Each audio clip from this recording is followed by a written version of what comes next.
আমার বিয়ে হয়েছে এত বড় পরিবারে যে আমার হাজবেন্ডরা ভাই হচ্ছে 7 ভাই, এক বোন। তো ফ্যামিলির বাহিরে কারোর সাথে যে মেলামেশা হবে, কারোর সাথে আত্মীয়তা হবে, ওসবেরও দরকার হয় না। এক এক দিন এক এক আত্মীয়র বাসায় বা ওর ভাইদের বাড়িতে বেড়াতে গেলেও দেখা যায় মাস চলে যায়। তো এত বড় ফ্যামিলি। যাই হোক, আজকে এসেছি আমার এক ভাসুরের বাড়িতে। ঈদের চতুর্থ দিন আমার 3 জা আর আমি মিলে সবাই মিলে আমরা ঈদের ঘোরাঘুরি করতে এসেছি।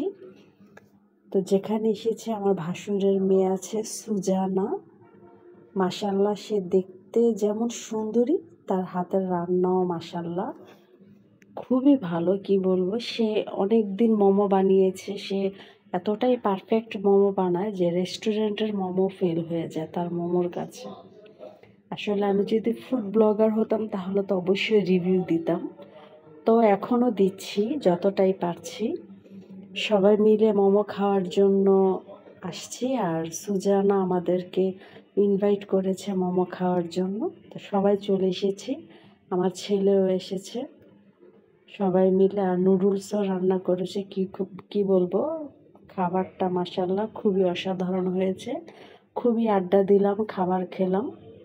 খাওয়ার পর চা বানানো হয়েছে, আর ভাবি যে চা বানিয়েছে, এই চা যদি কেউ খায় নেক্সট টাইম ওনার বাসায় অবশ্যই আসতে হবে চায়ের জন্য।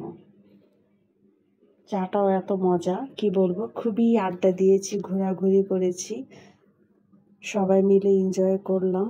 বিকালে আসছিলাম, আস্তে আস্তে রাত্র 9টা বেজে গেছে।